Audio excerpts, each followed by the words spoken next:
Nahuli ang asawa na nakikipagtalik sa sarili naming hipag, isang kasuklam-suklam na pagtataksil na dumurog sa puso ni Amara. Habang si Amara ay nalulunod sa pait, si Javier at ang malanding Emdao ay nagpapakasasa sa karangyaan gamit ang perang ninakaw sa kumpanya. "Wala kang kwenta, Amara, kaya lumayas ka na," ang bulyaw ni Javier. Ngunit sa isang iglap, dumating ang katarungan dala ang ebidensya ng korupsyon na agad nagpabagsak sa kanya sa harap ng batas. Winakasan na ni Amara ang pagiging martir. Tumayo siya bilang reyna upang tadtarin ang dangal ng mga traidor. Kapag ang asawang hinamak mo ay naging mitya ng iyong pagkakulong, may hininga ka pa bang ititira para humingi ng tawad? Ang samyo ng nilutong steak at rosemary ay bumabalot sa buong dining area ng kanilang mansyon sa Makati. Isang bote ng mamahaling red wine ang nakabukas na, tila humihinga at nagaantay. Sa gitna ng lamesang pinaghandaang mabuti para sa dalawa, isang solong tangkay ng pulang rosas ang nakatayo sa isang eleganteng florera, simbolo ng 5 taon nilang pagsasama. Para kay Amara Reyes del Rosario, perpekto ang lahat. Hinaplos niya ang kanyang suot na seda na bestida, isang regalo mula sa kanyang asawa noong nakaraang kaarawan niya. Ang lahat ng bagay sa buhay niya ay tila isang magandang panaginip. Si Javier del Rosario, ang kanyang kabiyak, ang sentro ng kanyang mundo. Ang bawat araw na gumigising siya sa tabi nito ay isang biyaya. Ang bawat sakripisyo para mapanatiling masaya at maayos ang kanilang tahanan ay nagiging kaligayahan dahil alam niyang nauuwi ito sa ngiti ng lalaking pinakamamahal niya. 5 taon, aking mahal, bulong niya sa hangin habang tinitignan ang larawan nila ni Javier na nakapatong sa ibabaw ng piano. 5 taon ng purong pagmamahal. Isang ngiti ang sumilay sa kanyang mga labi habang inaalala niya ang kanilang unang pagkikita. Ang paraan ng pagtitig nito na para bang siya lang ang babae sa buong mundo. Ang pangako nito sa harap ng dambana na siya lang ang iibigin habang buhay. Pinanghahawakan niya ang mga pangakong iyon. Iyon ang pundasyon ng kanyang buong pagkatao. Biglang tumunog ang kanyang telepono at ang pangalan ni Javier ay lumitaw sa screen. Isang masayang kaba ang kanyang naramdaman. "Mahal," malambing niyang sagot. "Pauwi ka na ba? Handa na ang lahat para sa ating anibersaryo." Isang sandaling katahimikan ang sumalubong sa kanya mula sa kabilang linya bago sumagot si Javier. "Amara, I'm sorry. May bigla ang meeting sa board. Hindi ako makakawi para sa dinner." Ang boses nito ay malamig, malayo. Hindi tulad ng Javier na kanyang kilala. Nawala ang nangiti sa mga labi ni Amara. "Meeting? Ngayong gabi?" "Javier, anibersaryo natin." "I know, mahal. Babawi ako, I promise. Huwag mo na akong hintayin. Matatatagalan ako dito." May mga boses sa likuran nito, ngunit hindi niya mawari kung ano ang mga iyon. "Ganon ba? Sige, mag-iingat ka." Halos pabulong niyang sabi. Sinusubukang itago ang bigat ng kanyang pagkadismaya. "Okay, bye." At ibinaba na nito ang tawag. Ganoon lang kabilis, ganoon lang kadali. Nakatitig lang si Amara sa telepono. Ang hapunan na pinaghirapan niya ay tila biglang nawalan ng kulay at lasa. Isang kakaibang kaba ang nagsimulang gumapang sa kanyang dibdib. Hindi ito ang unang beses na nag-cancel si Javier sa kanilang mga plano, ngunit iba ang pakiramdam niya ngayong gabi. May mali. Sinubukan niyang alisin ang masamang kutob.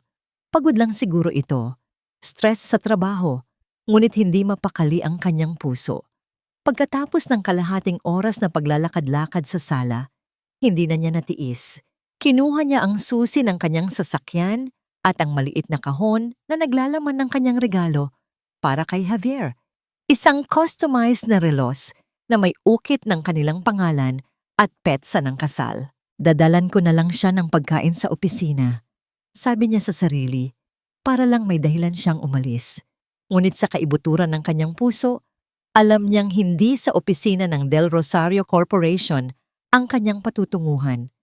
Habang nagmamaneho siya sa mga kumikinang na kalsada ng Makati, ang tibok ng kanyang puso ay bumibilis sa bawat pag-ikot ng gulong. May isang lugar na alam niya, isang lugar na sinabi ni Javier na isa itong investment, isang penthouse unit sa isang mamahaling condominium sa BGC na bihirang-bihira nitong puntahan. Isang beses lang niya itong nakita. Nang marating niya ang gusali, ang kaba sa kanyang dibdib ay halos hindi na niya makayanan. Ginamit niya ang duplicate keycard na ibinigay sa kanya ni Javier noon for emergency purposes. Hindi niya akalain na ito pala ang magiging emergency. Ang elevator ay tila gumagalaw ng napakabagal. Bawat palapag na nadadaanan ay nagpapabigat sa kanyang paghinga. Pagdating niya sa penthouse floor, halos nanginginig ang kanyang mga kamay habang binubuksan ang pinto. Hindi ito nakalock, dahan-dahan siyang pumasok. Ang penthouse ay madilim, maliban sa liwanag na nagmumula sa siwang ng pinto ng master bedroom. May mahinang tugtog at halakhak, isang halakhak ng babae na napakapamilyar.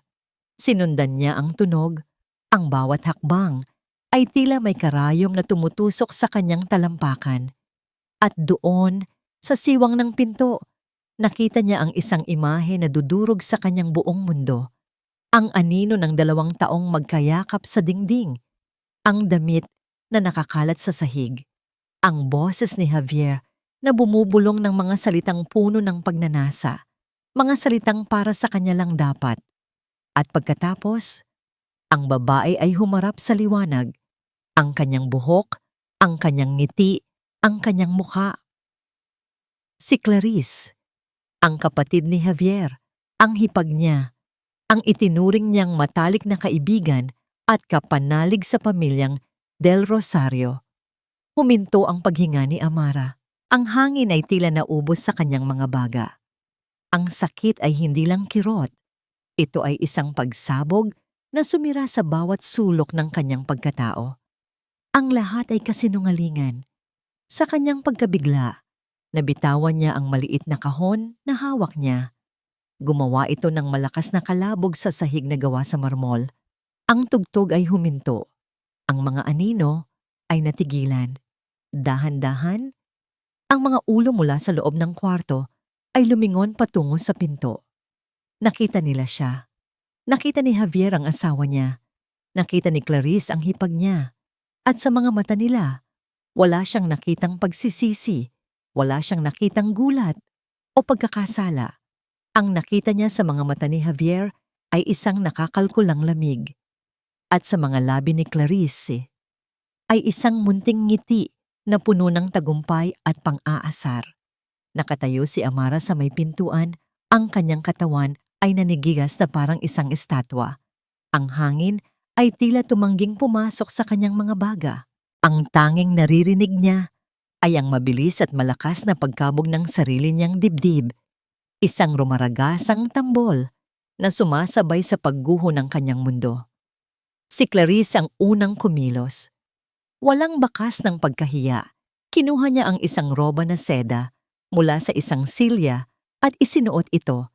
Itinatali ang sintas sa kanyang baywang na parabang siya ang reyna ng lugar na yon. Lumakad siya palabas ng kwarto.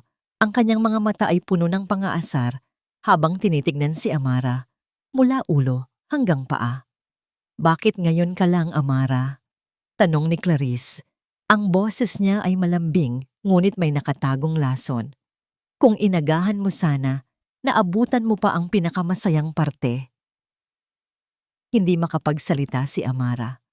Ang mga salita ay naiipon sa kanyang lalamunan, ngunit walang lumalabas. Sumunod na lumabas si Javier. Nakasuot na ito ng t-shirt at shorts. Walang emosyon ang kanyang mukha. Walang bahid ng pagsisisi. Tumingin siya kay Amara na para bang isa lamang siyang istorbo, isang hindi inaasahang bisita. "Javier!" Sa wakas, isang salita ang kumawala sa mga labi ni Amara, basag at puno ng sakit. "Bakit? Bakit? Isang mapaklang tawa ang kumawala kay Javier. Bakit? Yan ba talaga ang itatanong mo? Akala ko ba matalino ka? Anong ginagawa ninyo? Kapatid mo siya. Sigaw ni Amara. Ang sakit sa kanyang dibdib ay unti-unti nang nagiging galit. At ikaw, Clarice, itinuring kitang kapatid. Correction. Putol ni Clarice habang isinasandal ang sarili sa balikat ni Javier. Hindi mo ako kapatid at hinding-hindi magiging. Ako ang babaeng tunay na mahal ni Javier. Ako ang nararapat sa lahat ng ito. Ikaw? Isa ka lang palamuti. Isang magandang dekorasyon na matagal ng laos. Ang bawat salita ni Clarice ay parang matulis na kutsilyong sumasaksak sa puso ni Amara. Napatingin siya kay Javier, naghahanap ng kahit katiting na pagtanggi, kahit isang senyales na hindi totoo ang lahat. Ngunit ang nakita niya ay pagkumpirma. Tama na ang drama, Amara. Malamig na sabi ni Javier habang lumalakad patungo sa isang maliit na mesa.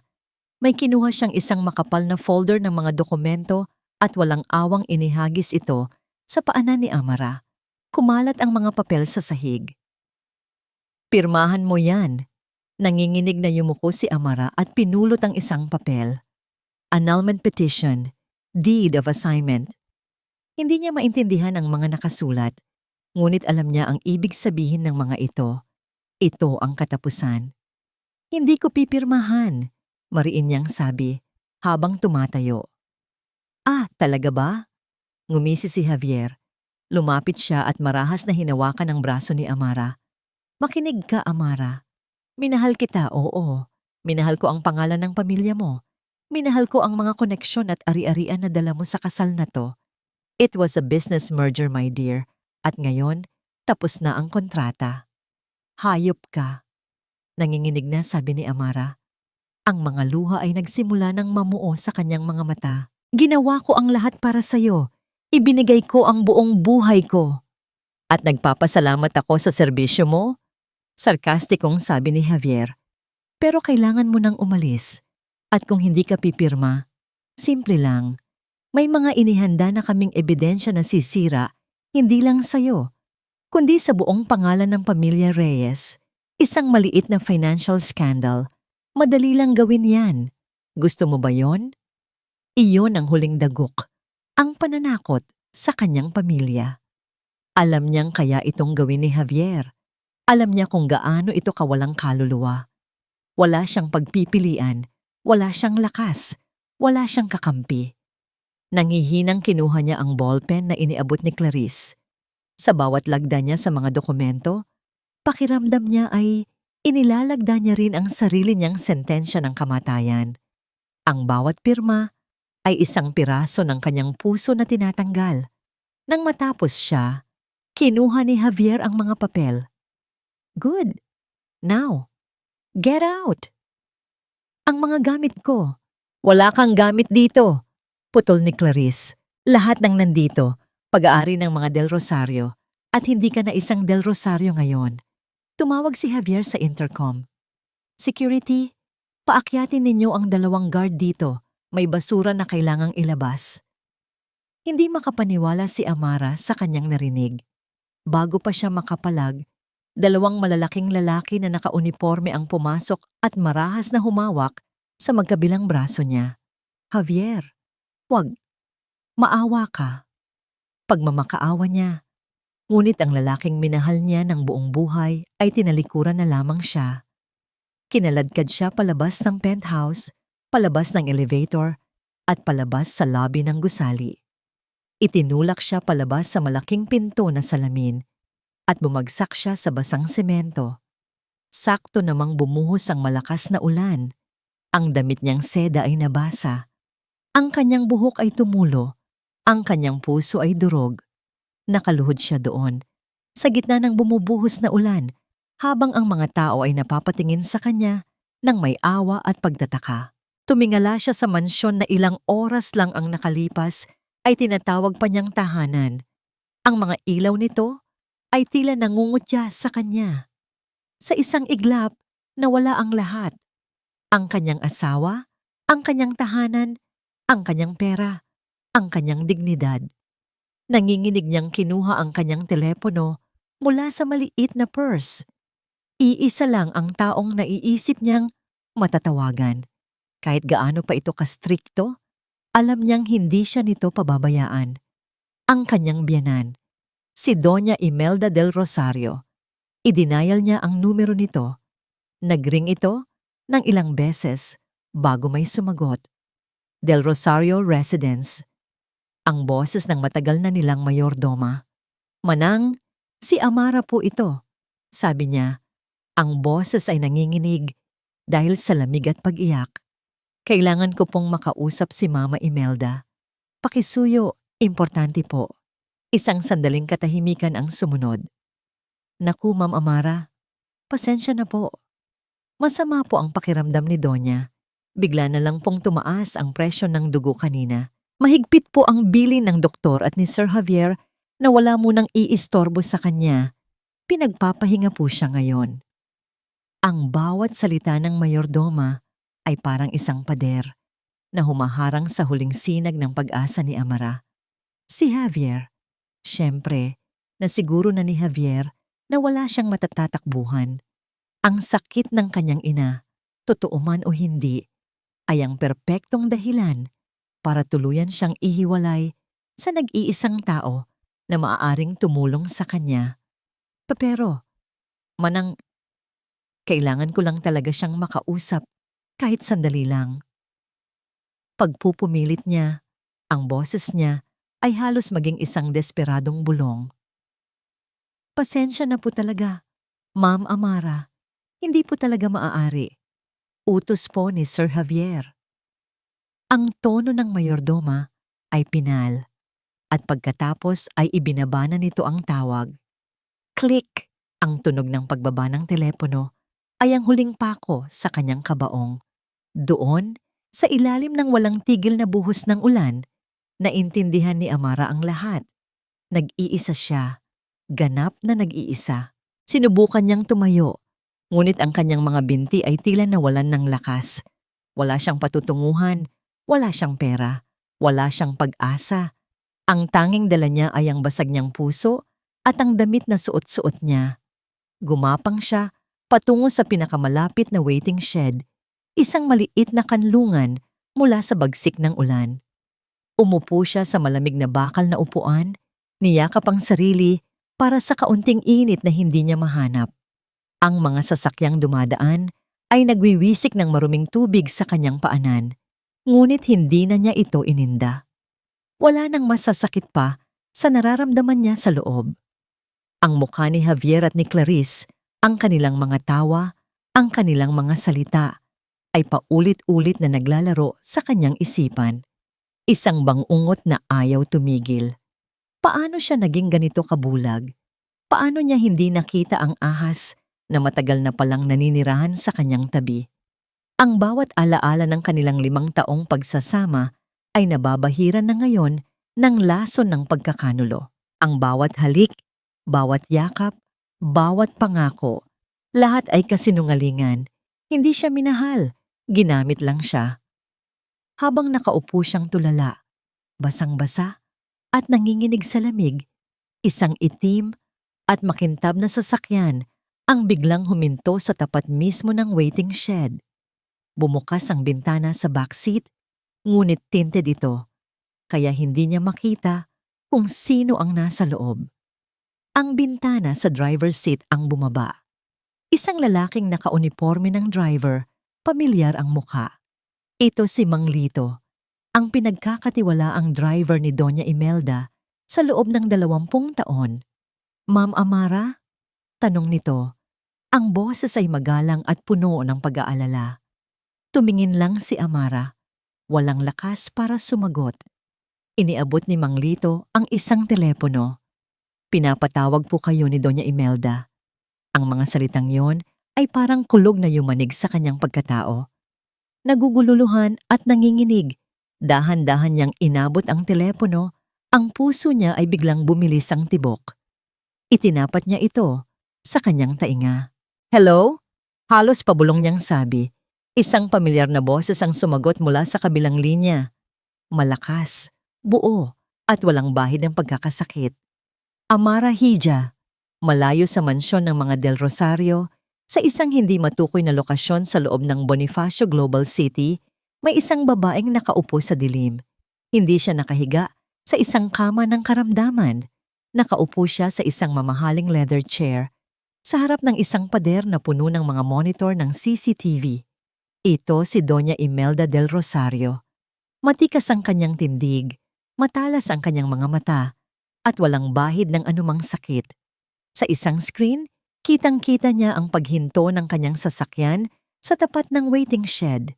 Sa isa pa, ang mukha ni Amara. Basang-basa ng ulan at luha. Isang buntong hininga ang kumawala sa kanya. Isang hiningang puno ng pinaghalong awa at galit. Awa para sa manugang na kailangan niyang isalang sa apoy. At matinding galit para sa sarili niyang anak na naging sanhi ng lahat ng ito. Nang makita niyang hawak na ni Amara ang telepono, pinindot niya ang isang buton sa kanyang console. Amara Hija. Ang boses niya ay kalmado at kontrolado na siyang lalong ikinagulat ni Amara sa kabilang linya. Mama Imelda? Nanginginig na tanong ni Amara. Paano? Akala ko po may sakit kayo? Sabi ni Manang. Hindi ako may sakit, Amara. Diretsong sagot ni Doña Imelda. At alam ko ang lahat. Alam ko ang tungkol kay Javier at Clarice. Matagal ko nang alam. Isang matagal na katahimikan ang namayani. Tanging ang tunog ng patak ng ulan at ang humihikbing paghinga ni Amara ang naririnig. Pero, bakit po? Bakit niyo po hinayaan? Halos basag na ang boses ni Amara, puno ng pagkalito at sakit. Bakit po ang sama ninyo sa akin? Akala ko po, galit kayo sa akin. Muling bumuntong hininga si Doña Imelda. Ito na ang parte na pinakamahirap para sa kanya. Patawarin mo ako, Hija, sa sakit na idinulot nito sa'yo. Patawarin mo ako kung pinaramdam ko sa'yo na kinamumuhian kita. Ngunit kailangan kong gawin iyon.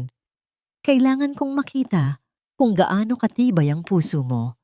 At higit sa lahat, kailangan kong bigyan ng sapat na lubid ang aking anak para bigtiin niya ang kanyang sarili.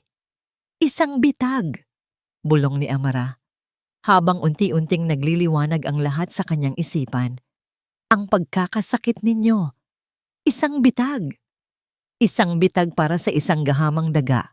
Pagkumpirma ni Doña Imelda, ang boses niya ay tumigas na may kasamang galit. Alam kong may ginagawa siyang ilegal sa kumpanya, ngunit masyado siyang matalino para mag-iwan ng bakas, kaya ibinigay ko sa kanya ang gusto niya. Ang kapangyarihan, ang kontrol. Akala niya, nanalo na siya. Akala niya, naisahan niya na ako. Sa kanyang pagiging kampante, doon siya nagkamali. Kaya ninyo ako hinayaang masaktan ng ganito? Tanong ni Amara, ang sakit ay naroon pa rin. Iyon ang desisyon na habang buhay kong pagsisisihan. Tapat na sagot ng matanda. Ngunit kailangan ko ng ebidensyang hindi matitinag. At ang pagtataksil niya sa iyo sa harap mismo ng batas, sa pamamagitan ng mga dokumentong pinirmahan mo, iyon ang pinakamatibay na patunay ng kanyang masamang intensyon.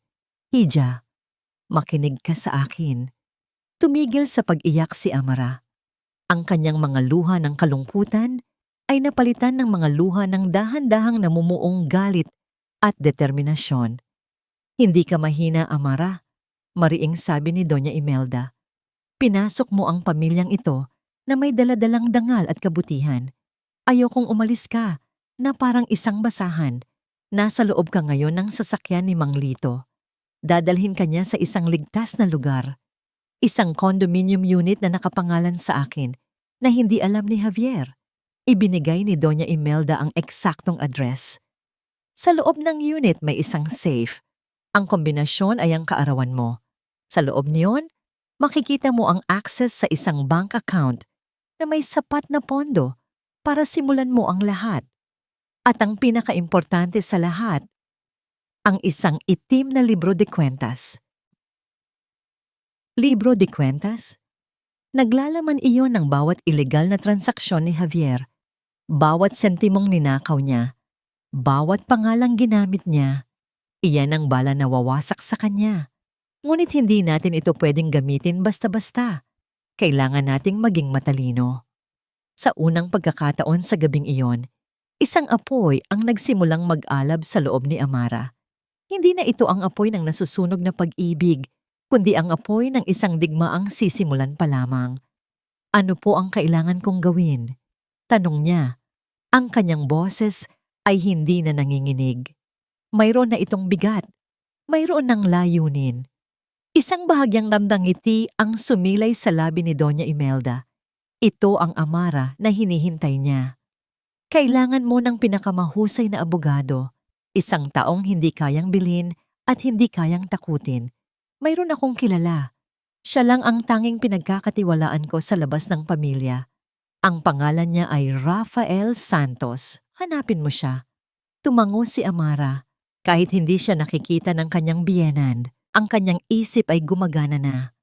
Ang mga piraso ng puzzle ay nagsisimula nang magkabit-kabit. Javier thinks he has won, sabi ni Doña Imelda. Ang kanyang boses ay malamig na parang yelo. He thinks you are broken and defeated. Let him believe that. For now, it's time to show him, to show everyone what happens when they underestimate a woman they have wronged.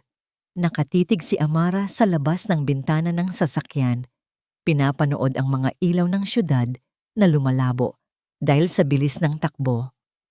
Ang babaeng pumasok sa gabing iyon na puno ng pag-ibig at pag-asa ay patay na. Ang isinilang mula sa kanyang abo ay isang babaeng may iisang misyon. Huminga ng malalim si Doña Imelda bago binitiwan ang kanyang huling utos, isang basbas at isang sumpa. Wasakin mo sila, Amara. Ipakita mo sa kanila ang tunay na lakas ng isang Reyes. Ang unang sinag ng araw na tumagos sa bintana ng condominium unit ay gumising kay Amara. Sa isang iglap, kinalimutan niya kung nasaan siya. Inasahan niyang makikita ang pamilyar na kisame ng kanilang mansyon. Ngunit ang sumalubong sa kanya ay isang puting pader na blangko at walang buhay. Pagkatapos, bumalik ang lahat. Ang penthouse, ang pagtataksil, ang ulan, ang sakit. Ngunit ngayon, may kasama ng apoy ang sakit. Bumangon siya at dumiretso sa safe na itinuro ni Doña Imelda. Pinihit niya ang kombinasyon, ang mga numero ng kanyang kaarawan. Isang petsang tila kinalimutan na ni Javier. Bumukas ito. Sa loob, naroon ang mga dokumento para sa bank account at ang makapal at itim na libro de kwentas. Binuhat niya ito. Mabigat. Ang bigat nito ay hindi lamang dahil sa dami ng papel, kundi dahil sa bigat ng mga kasalanan at kasinungalingang nakasulat sa bawat pahina nito. Ito ang kanyang magiging espada. 2 araw ang lumipas. Ginugol ni Amara ang bawat oras sa pag-aaral ng libro de kwentas, sa pag-intindi sa bawat transaksyon at sa paghahanda ng kanyang sarili. Pagkatapos, handa na siya. Isinuot niya ang pinakasimple ngunit pinakadesente niyang damit na kasama sa ilang pirasong ipinadala ni Doña Imelda. Huminga siya ng malalim at lumabas ng pinto. Ang law firm ni Attorney Rafael Santos ay hindi matatagpuan sa isang mataas at makintab na gusali sa Ayala Avenue. Ito ay nasa isang mas maliit, mas lumang gusali sa Salcedo Village. Isang lugar na nagpapahiwatig ng integridad kaysa sa karangyaan. Pagpasok niya sa opisina, isang lalaking nakasalamin at abala sa pagbabasa ng mga dokumento ang sumalubong sa kanya. Hindi ito ang inaasahan niya. Mukha itong mas bata kaysa sa kanya. Marahil ay nasa early 30s. Ang suot nitong barong ay simple at bahagyang lukot na para bang nagdamag ito sa opisina. Attorney Rafael Santos? Tanong ni Amara, may bahid ng alinlangan sa kanyang boses. Tinaas ng lalaki ang kanyang tingin. At sa sandaling iyon, nakita ni Amara ang talas at talino sa likod ng mga salamin nito. Ako nga, how can I help you? Ako si Amara Reyes. Pakilala niya, pinipiling gamitin ang kanyang pangalan pagkadalaga. I was referred by Doña Imelda del Rosario. Sa pagbanggit ng pangalan, biglang nagbago ang anyo ni Rafael. Ibinaba niya ang kanyang binabasa at itinuro ang upuan sa harap ng kanyang mesa. Maupo ka, Ginang Reyes. Ano ang maipaglilingkod ko sa inyo at kay Doña Imelda? May pag-aalinlangan sa una. Isinalaysay ni Amara ang buod ng mga pangyayari. Pinipigilan ang emosyon sa kanyang boses, ginagawa itong parang isang business report. Nakikinig si Rafael ng walang imik. Ang kanyang mga mata ay hindi umaalis sa kanya. Tinitimbang ang bawat salita. I understand your predicament, sabi ni Rafael pagkatapos niyang magsalita. Ang boses nito ay kalmado at profesional. But you have to understand, Mrs. Reyes. The Del Rosarios are one of the most powerful families in this country. To go against Javier Del Rosario is to declare war on an empire. Are you prepared for that? Hindi sumagot si Amara. Sa halip, dahan-dahan niyang inilabas mula sa kanyang bag ang itim na libro de kwentas at marahang ipinatong sa ibabaw ng mesa ni Rafael. I think this will answer your question. Napakunot noo si Rafael. Binuksan niya ang libro. Sa unang pahina pa lang, ang kanyang professional na pagkakalma ay nagsimulang maglaho at napalitan ng pagkabigla. Habang binubuklat niya ang mga pahina, ang kanyang mga mata ay lumalaki sa bawat bagong ebidensya ng pandaraya, money laundering, at panan na butahe na nakasulat doon. Ito ay, hindi niya matuloy ang sasabihin, ang katotohanan. Simpleng sagot ni Amara. At sa pagkakataong yon, hindi na niya itinago ang kanyang sarili. Ipinakita niya ang kanyang talino. Itinuro niya ang mga specific entries. Ipinaliwanag ang koneksyon ng mga shell companies at idinetalye ang mga paraan kung paano ginamit ni Javier ang kanyang pangalan sa ilang mga transaksyon nang wala siyang kaalam-alam. Napatingala si Rafael mula sa libro at tumitig kay Amara. Ang nakikita niya ngayon ay hindi na isang biktimang umiiyak, kundi isang reynang nasugatan na handang lumaban. Hindi ko alam kung paano mo ito kinakaya, tapat niyang sabi. Puno ng paghanga ang kanyang boses. Wala na akong pagpipilian, sagot ni Amara. He took everything. I have nothing left to lose. Mali ka dyan, sabi ni Rafael habang isinasara ang libro. You have your name. And we will fight to clear it. Hindi lang ito tungkol sa pera, Ginang Reyes. Ito ay tungkol sa katarungan. Sa mga salitang yon, naramdaman ni Amara ang unang patak ng pag-asa. Ang mga sumunod na araw ay ginugol nila sa loob ng opisina ni Rafael. Nag-order sila ng pagkain, nagpuyat, at pinag-aralan ang bawat anggulo. Sa kanilang pagtutulungan, isang koneksyon ang nagsimulang mabuo. Isang koneksyon na batay sa respeto at isang shared na layunin. Hinangaan ni Amara ang talas ng isip ni Rafa, habang si Rafa naman ay lalong humanga sa katatagan at katalinuhan ni Amara. Isang gabi, habang abala sila sa mga dokumento, napansin ni Rafa na hindi pa kumakain si Amara. Tumayo ito at umalis ng walang paalam. Pagbalik nito, may dala na itong 2 box ng pagkain at 2 kape. Kailangan mo ng lakas para sa laban na to, sabi lang nito habang inaabot sa kanya ang isang box. Isang maliit na ngiti ang sumilay sa labi ni Amara, ang una sa loob ng napakatagal na panahon. Kinabukasan, may ibang Amara ang humarap sa salamin.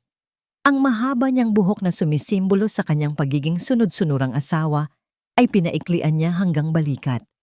Ang mga malambot niyang bestida ay napalitan ng mga matikas na blusa at pantalon. Ang Amara na humarap kay Rafael sa araw na yon ay hindi na si Mrs. Del Rosario. Siya si Amara Reyes, isang negosyante, isang kalaban. Our first move shouldn't be a lawsuit, sabi ni Amara habang nakaturo sa isang diagram na ginawa nila. Masyadong halata. He will expect that.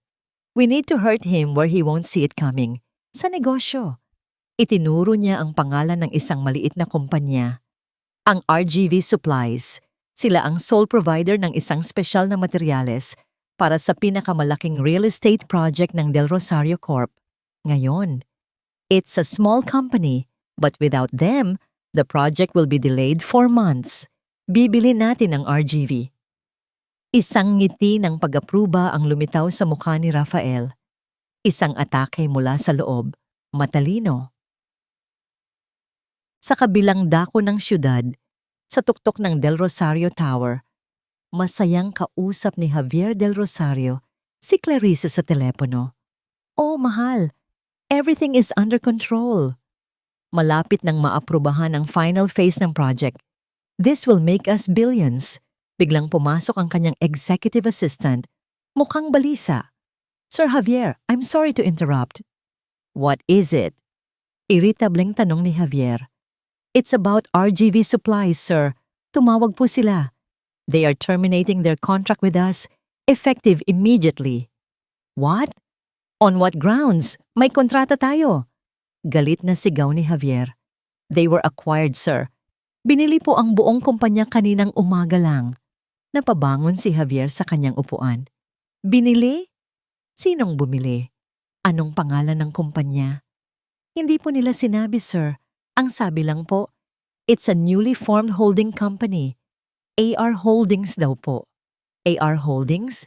Ulit ni Javier, napakunot noo. Never heard of them. Find another supplier. I don't care how much it costs. Ayokong madelay ang proyekto. Yes, sir. Sabi ng assistant bago mabilis na umalis. Naupo si Javier, inis ngunit hindi nababahala.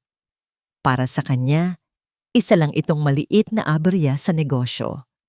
Isang walang pangalang kumpanya na sumusubok, sumabay sa mga higante. Hindi niya namalayan na ang inakala niyang isang maliit na bato sa daan ay ang dulo pala ng isang sibat na nakatutok na ngayon sa kanyang puso. Nakatayo si Javier Del Rosario sa malawak na bintana ng kanyang opisina sa pinakatuktok ng Del Rosario Tower, hawak ang isang kopita ng 25-year-old single malt scotch. Sa ibaba, ang Makati ay parang isang kumikinang na karpet ng mga ilaw. Ang lahat ng ito, sa paningin niya, ay kanya. Sa wakas, bunopong, bulong niya sa sarili habang umiikot ang alak sa kanyang kopita. Sa wakas, malaya. Wala na ang anino ng kanyang ina na laging nakabantay sa bawat galaw niya. Wala na ang obligasyon na magpanggap bilang isang mabuting asawa kay Amara. Ang natitira na lang ay purong kapangyarihan at si Clarice, ang babaeng sa tingin niya ay karapat-dapat nakasama niya sa tuktok. 2 linggo na ang nakalipas mula nang palayasin niya si Amara. Para sa kanya, iyon ay isang closed chapter. Isang abala na natanggal na. Sigurado siyang sa mga oras na ito, si Amara ay umiiyak sa isang sulok, wasak at talunan. Ang isiping iyon ay nagdulot ng isang ngisi sa kanyang mga labi. Ang pagkawala ng RGV supplies ay isang maliit na aberya, oo. Ngunit madali itong napalitan. Kahit na mas malaki ang gastos, ang mahalaga ay tuloy ang proyekto. Tuloy ang pagpasok ng bilyones. Pumasok siya sa board meeting kinabukasan na puno ng pagmamataas. Inilatag niya ang mga bagong projections, ang mga bagong plano. Ngunit isang matandang miyembro ng board, si Ginoong Velasco, isang tapat na kaalyado ng kanyang ina, ang umubo para makuha ang kanyang atensyon. Javier! Simula nito, ang boses ay magalang ngunit may diin. Napansin naming may malaking pagtaas sa budget ng The Residences Project at may balibalitang may isang buwang delay na tayo dahil sa issue sa supplier. Can you enlighten us? Nagtiim ang bagang ni Javier. It was a minor logistical hiccup, Ginoong Velasco. Everything is under control. The slight budget increase is necessary to ensure premium quality. Walang dapat ikabahala. Ang Del Rosario Corporation ay itinayo sa pundasyon ng fiscal prudence. Giit ni G. Velasco. Ang iyong ina, si Doña Imelda, ay hinding-hindi papayag sa ganitong slight increase nang walang malinaw na paliwanag. Well, my mother is not here. Malamig na sagot ni Javier. Ako ang CEO. At ang desisyon ko ang masusunod. Isang hindi komportableng katahimikan ang bumalot sa silid.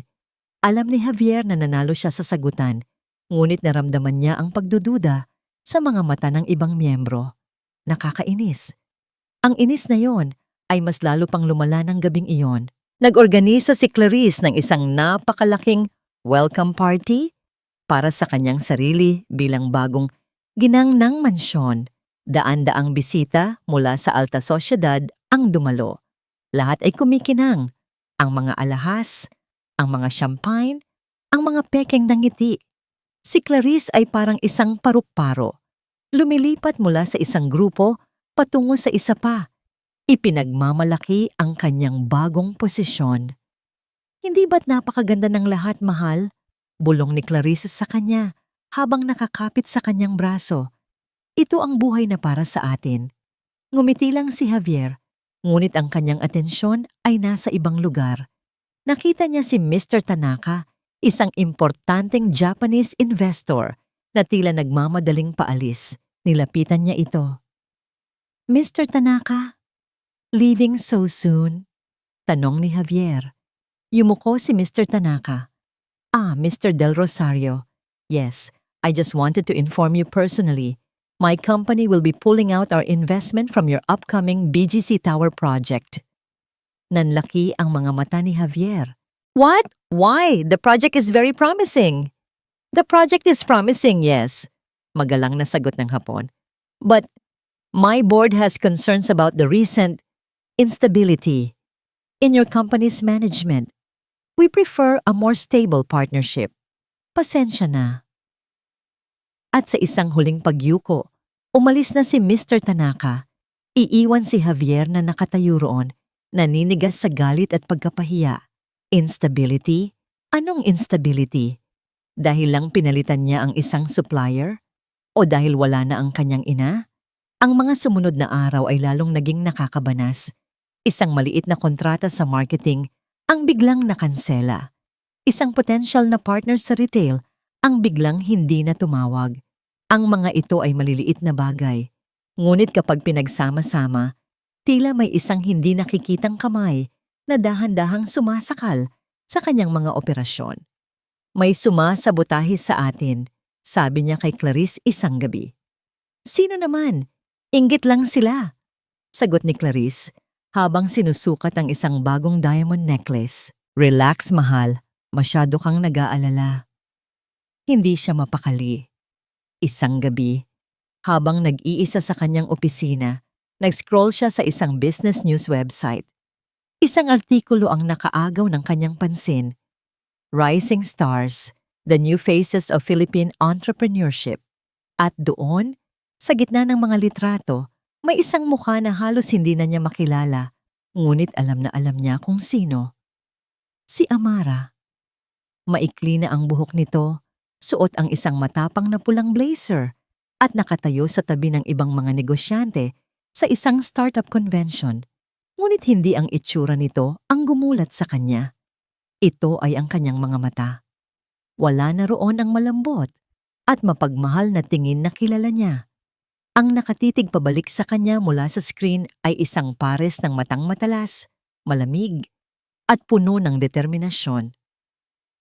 Isang ngiti ang nasa labi nito, ngunit hindi ito umabot sa kanyang mga mata. Para siyang ibang tao. Nagpapanggap lang, bulong ni Javier sa sarili.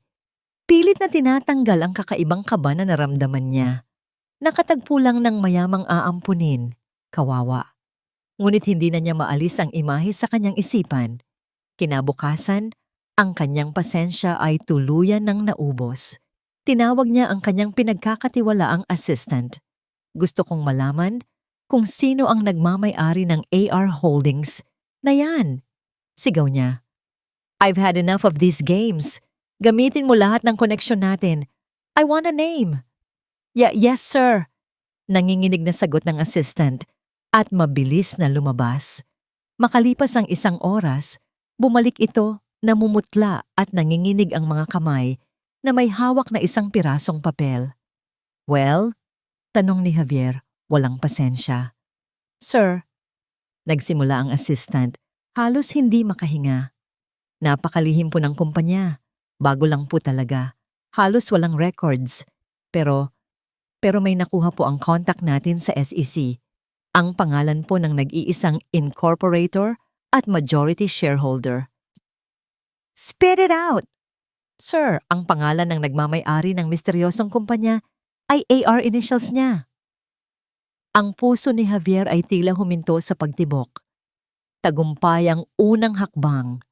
Ang mga salitang yon ni Rafa Santos ay umaling-awngaw sa loob ng kanilang bagong war room, ang isa pang unit sa parehong condominium na nagsisilbing opisina nila. Ang pader ay puno na ngayon ng mga whiteboards na may mga diagram, pangalan, at koneksyon ng mga kumpanya ni Javier. Tagumpay, oo, sagot ni Amara, habang nakatingin sa mga ulat ng pagkalugi ng Del Rosario Corp sa stock market. Pero hindi pa ito ang digmaan. Isa pa lang itong maliit na labanan. Ang bawat balita ng pag-atras ng investor ni Javier, ang bawat ulat ng pagkaantala ng kanyang proyekto ay nagdudulot ng isang malamig na kasiyahan sa kanya. Hindi ito kaligayahan. Ito ay ang pakiramdam ng katarungan na dahan-dahang gumagapang pabalik sa kanya. Ginamit niya ang kaalaman niya bilang asawa ni Javier, ang mga pangalan na madalas nitong banggitin, ang mga kumpanyang balak nitong kapartner, para unahan ito. Sa tulong ng pera mula kay Doña Imelda at ng legal na katalinuhan ni Rafa, bumuo sila ng isang network ng mga maliliit na kumpanya na nagdulot ng malaking abala sa operasyon ng Del Rosario Corp. Siya ang multo sa makina. Isang multo na alam ang bawat tornilyo at piyesa. Nagiging paranoid na siya, sabi ni Rafa isang hapon, habang ipinapakita kay Amara ang isang business article.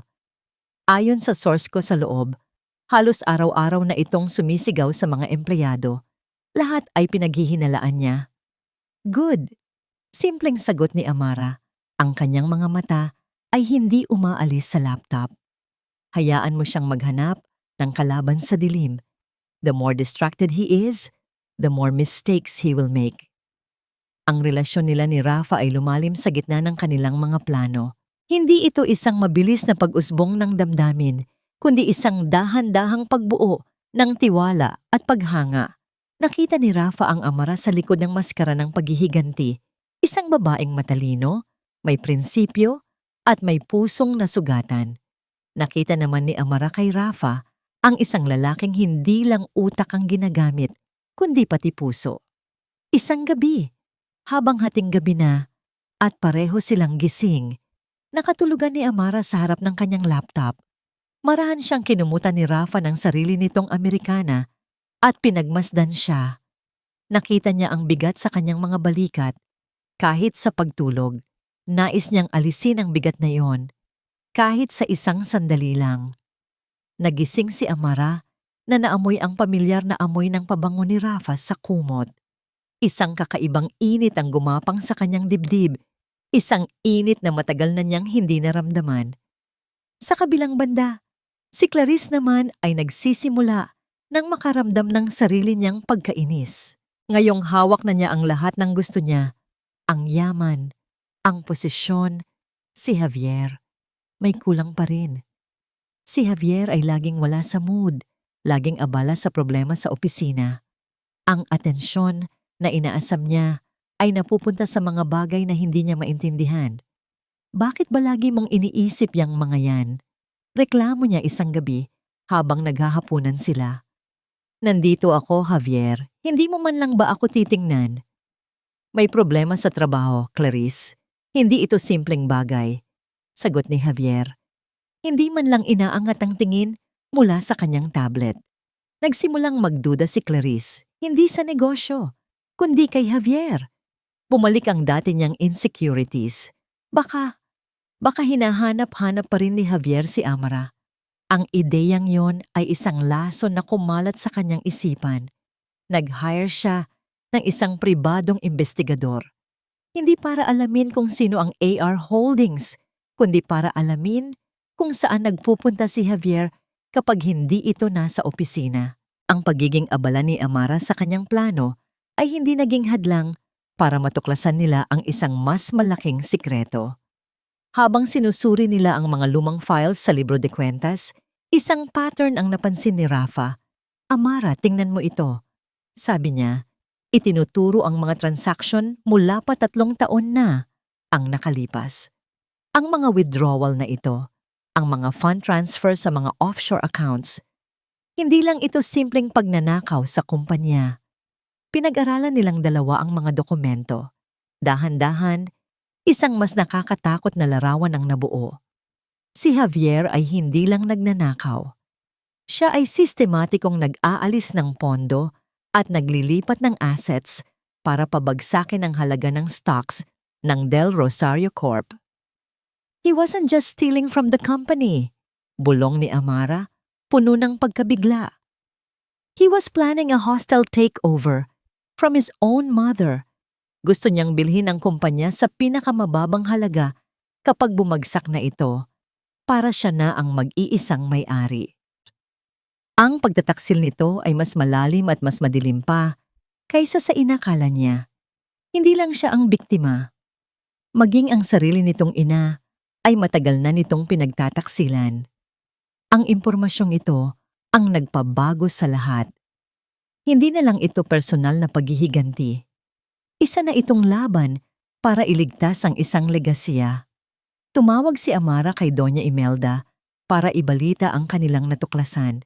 Isang mahabang katahimikan ang sumagot sa kanya at pagkatapos ay isang boses na puno ng hindi mailarawang sakit. "Alam kong ganid ang anak ko, pero hindi ko akalain na kaya niyang gawin ito." Samantala, natanggap ni Clarice ang unang ulat mula sa kanyang investigador. Walang litrato ni Javier na may kasamang ibang babae.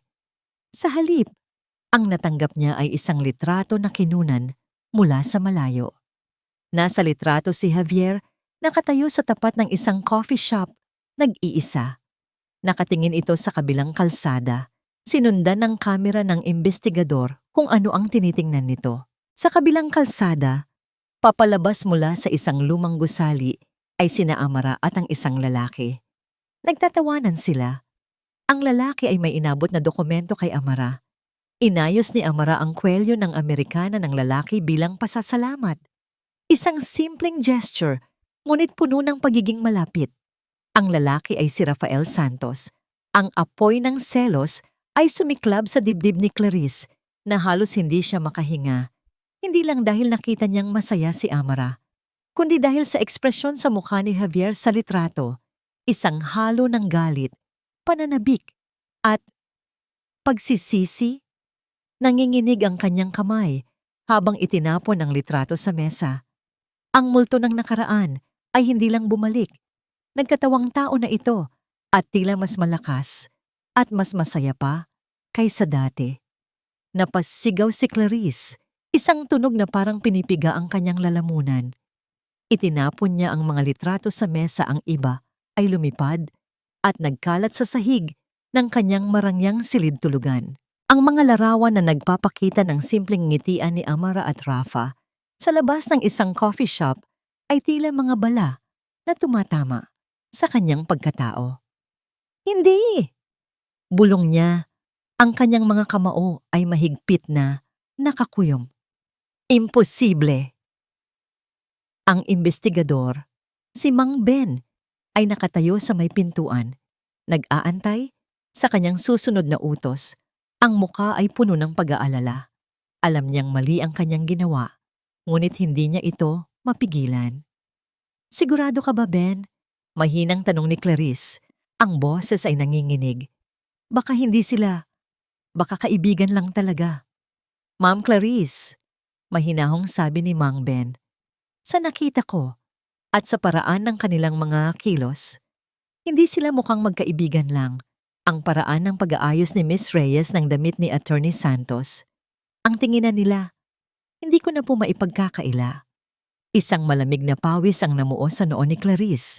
Inisip niya ang mga nakaraang linggo, ang pagiging abala ni Javier, ang kanyang pagiging malamig, ang pagtutok nito sa mga problema sa negosyo, at ngayon, ang paglitaw ni Amara na parang isang multo mula sa nakaraan Nakasama pa ang isang lalaking tila masaya at kumpiyansa. Hindi. Hindi siya papayag. Hindi niya ibibigay sa kanila ang kanyang pinaghirapang trono. Sige na, Ben. Pwede ka nang umalis, sabi ni Clarice, pilit na nagpapakalma. Ngunit, kailangan kong malaman ang lahat, ang bawat galaw nila, lalo na si Amara. Sino siya ngayon? Ano ang pinaplano niya? Sino ang kasama niya? Pagkaalis ni Mang Ben, naglakad si Clarice papunta sa salamin. Tinitigan niya ang kanyang refleksyon. Ang dating Clarice na natatakot at hindi sigurado ay nagsisimula ng maglaho. Ang babaeng nakikita niya ngayon ay si Clarice del Rosario, ang future may bahay ng pinakamayamang pamilya sa Pilipinas, at gagawin niya ang lahat para mapanatili iyon. Amara Reyes, bulong niya, may kasamang panggigigil. Akala mo tapos na ang lahat? Akala mo pwede kang magtago at magplano? Nagkakamali ka. Nagsimula siyang mag-isip. Ano ang kahinaan ni Amara? Dati, ito ay ang kanyang pagiging good girl. Ngayon, tila nagbago na ito. Ngunit ang pinakamalaking kahinaan ni Amara, sa tingin ni Clarice, ay ang kanyang pagiging sentimental, ang kanyang pagmamahal sa pamilya, ang kanyang pagkahumaling sa pagiging isang matapang na babae. Naisip niya si Javier. Ang pagiging abala ni Javier ay hindi dahil sa negosyo lamang. Malamang ay naramdamang niya na rin ang pagbabago sa hangin. Malamang ay nagsisimula na rin itong magduda. Dapat niya itong masigurado. Tinawagan niya si Javier. Mahal, sabi ni Clarice, nang sagutin ni Javier ang tawag. Ang kanyang boses ay puno ng artipisyal na pag-aalala. Nasaan ka? Bakit hindi ka pa umuuwi? May problema ba sa opisina? Wala akong problema sa opisina, Clarice, sagot ni Javier. Ang boses nito ay pagod at iritado. Umuwi ka na lang, pero gusto ko lang malaman kung okay ka. Nakita ko kasi ang balita tungkol sa pagbagsak ng RGV Supplies. Nakakabahala. At saka, may nabalitaan din ako tungkol sa isang article tungkol sa Rising Stars of Entrepreneurship. May pangalan doon na nakakabahala. Isang sandaling katahimikan mula kay Javier. Pagkatapos, anong ibig mong sabihin? Nakita ko si Amara, Javier, kasama ang isang abogado. Mukhang masaya sila. Nagtatawanan. Hindi ko alam kung sino yung lalaki, pero tila marami na silang pinagsamahan. May bahid ng luha sa kanyang boses. Mahal, natatakot ako. Baka bumalik siya para sa'yo. Baka gamitin niya ang mga dati mong kasalanan laban sa'yo.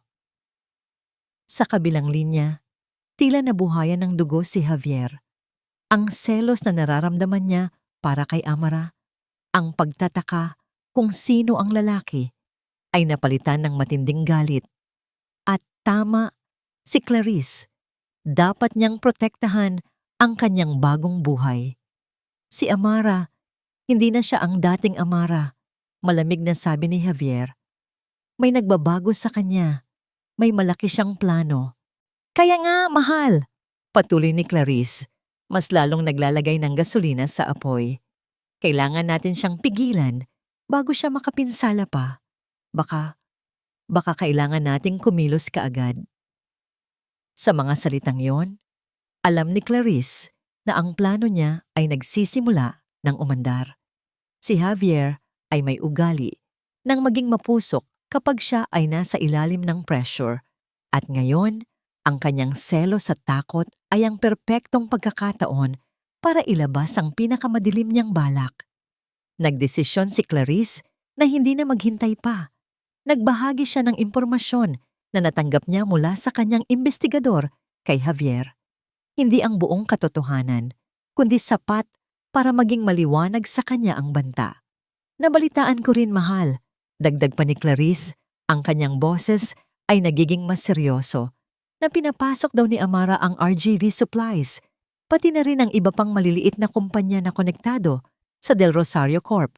Sa tingin ko, sinusubukan niyang pahinain tayo. Siguro, pati ang pamilya mo, pati na ang reputasyon mo, ay gusto niyang sirain. Ang mga salita ni Clarice ay tumagos sa mga depensa ni Javier. Naalala niya ang pangalan ng AR Holdings, ang init ng ulo, ang biglang pagkawala ng mga kontrata. Ang lahat ng ito ay nagkakabit-kabit at ang konklusyon ay malinaw. Amara, bulong niya. Ang kanyang mga mata ay nagliliyab sa galit. Hindi pa tayo tapos. Sumang-ayon si Clarice sa kanyang isipan. Hindi pa talaga sila tapos. Sa katunayan, ang tunay na laban ay nagsisimula pa lamang. Isang malamig na takot ang gumapang sa likod ni Rafael Santos. Hindi ito ang takot ng isang abogadong haharap sa korte.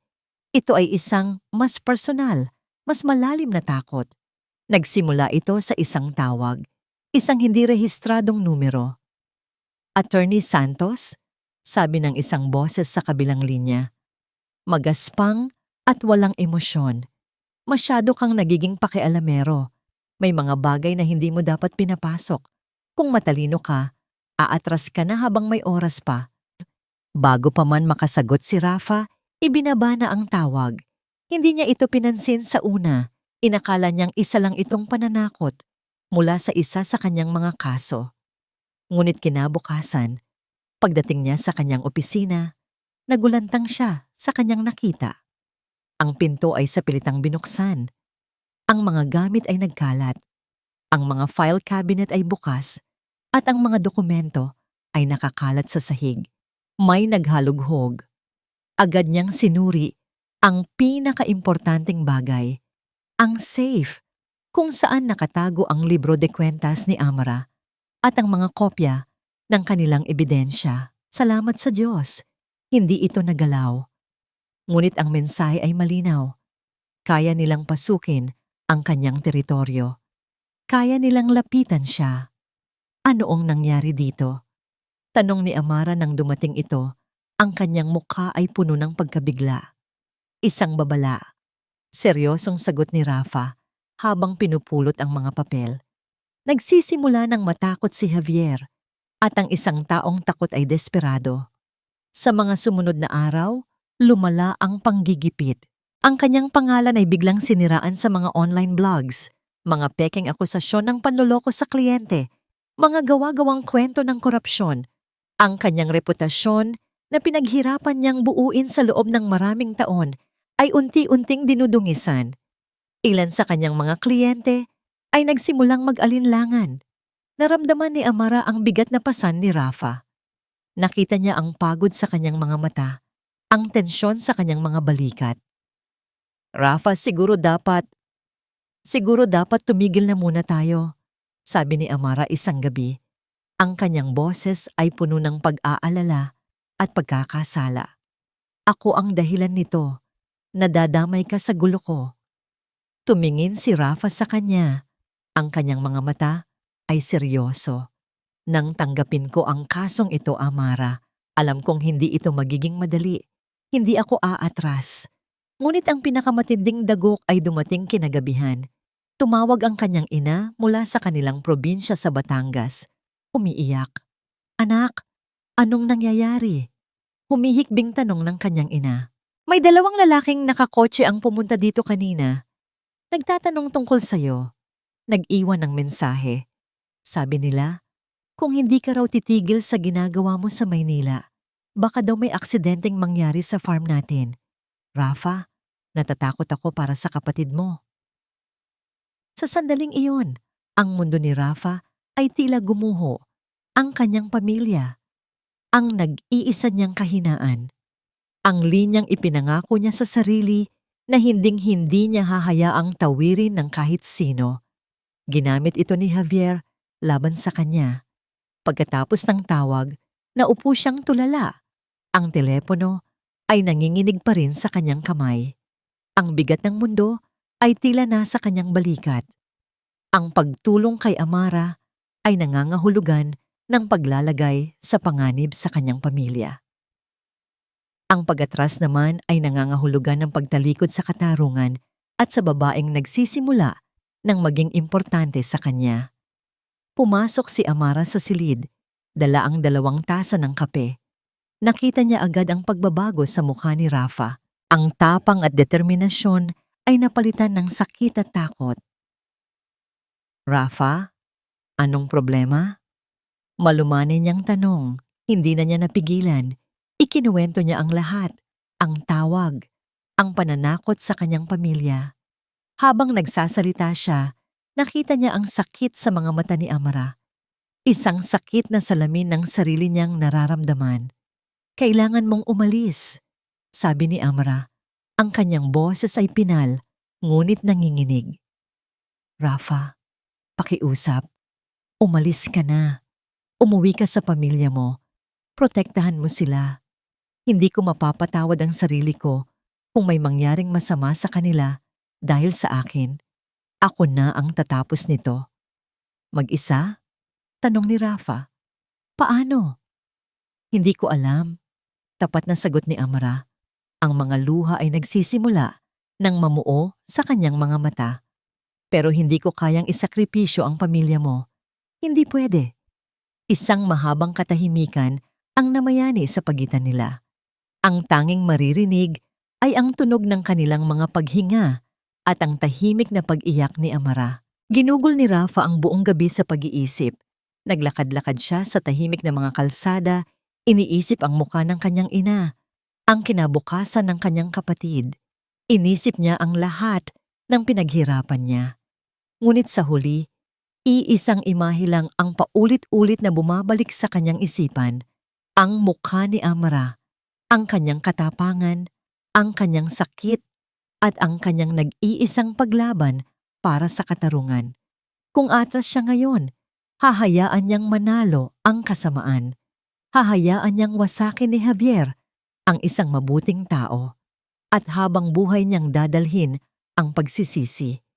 Bumalik siya sa opisina, kinaumagahan. Naabutan niya si Amara na nag-iimpake ng kanyang mga gamit. Ang mga mata ay namumugto. Hinarap niya ito. Hinawakan niya ang mga kamay ni Amara para pigilan ito. Tumingin ito sa kanya naguguluhan. Tumingin si Rafa ng diretso sa kanyang mga mata. Ang kanyang desisyon ay buo at hindi na matitinag. Hindi kita iiwan, Amara, sabi niya. Ang kanyang boses ay puno ng paninindigan. Lalaban tayo ng sabay. Isang butil ng luha ang pumatak mula sa mata ni Amara. Pero ang pamilya mo, mas malalagay sila sa panganib kung hahayaan nating manalo ang isang halimaw na tulad ni Javier. Sabi ni Rafa, ang tanging paraan para protektahan sila, para protektahan ang lahat, ay siguraduhing mapaparusahan siya sa kanyang mga kasalanan. Ngunit kailangan nating tapusin ito ngayon. Ang kanyang mga mata ay bumaling sa isang bagay na nakapatong sa mesa. Isang makintab at eleganteng imbitasyon na ipinadala sa opisina niya bilang isang kilalang abogado. Del Rosario Group of Companies invites you to celebrate 50 years of excellence. Itinuro niya ito. Dito? Dito natin siya wawasakin. Sa mismong selebrasyon ng kanyang kaharian, sa harap ng lahat. Ang plano ay nakalatag na. Ang gabi ng ika-50 anibersaryo ng Del Rosario Corp ang magiging kanilang entablado. Ngunit habang papalapit ang araw, tila lahat ng bagay ay nagsimulang bumaliktad. Ang hayop na nasugatan ay nagsimulang magwala. Napanood ni Amara ang press conference ni Javier sa isang lumang telebisyon sa kanilang war room. Nakatayo si Javier sa isang podium, napapaligiran ng mga mamamahayag. Ang kanyang mukha ay puno ng pekeng sinseridad. Sa darating na anibersaryo ng aming kumpanya, anunsyo ni Javier, hindi lang po ito magiging isang selebrasyon. Ito rin po ang gabing ilulunsad namin ang Del Rosario Foundation, isang malawakang proyektong pangkawanggawa para tulungan ang libu-libong pamilyang Pilipino. Ito ang aming paraan ng pasasalamat sa 50 taon ng inyong pagtitiwala. Isang kasinungalingan. Alam ni Amara na isa itong desperadong hakbang para linisin ang pangalan ni Javier at ng kumpanya na nadungisan ng mga minor hiccups na sila ang may kagagawan. Ngunit ang sumunod na sinabi nito ang nagpatigil sa kanyang paghinga.